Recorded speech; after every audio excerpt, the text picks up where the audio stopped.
Next 1 year పాటు మన ఇండియాలో ఎవరు కూడా బంగారాన్ని కొనకండి. ఈ మాట నేను చెప్తుంది కాదు, మన మోదీ గారు మన హైదరాబాద్లో చెప్పింది. ఇలా మోదీ గారు ఈ ఒక్క స్టేట్మెంట్నే కాదు, ఇలా చాలా స్టేట్మెంట్స్నే ఇచ్చారు.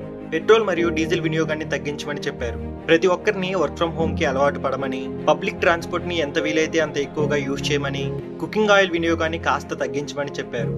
అసలు ఇన్ని స్టేట్మెంట్స్ ని మోదీ గారు ఎందుకు చెప్పారు? దీనికంటూ ఒక కారణం ఉంది. అదేంటో ఇప్పుడు ఈ రీల్లో చూద్దాం. మన ఇండియా 80-90% ఆఫ్ బంగారాన్ని ఇంపోర్ట్ చేసుకుంటుంది అని అంటే వేరే దేశాల నుండి మన ఇండియాకి తెప్పించుకుంటుంది అని.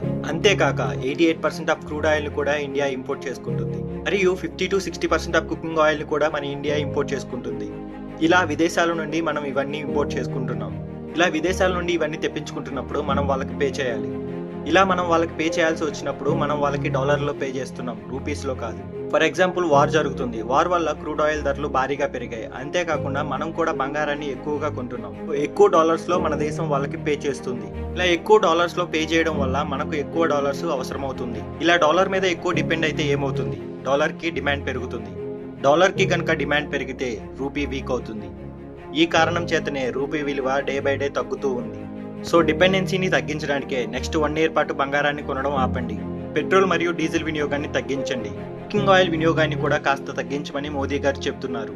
ఇవన్నీ మనం తగ్గించగలిగితే మన డిపెండెన్సీ కొంచెం తగ్గుతుంది.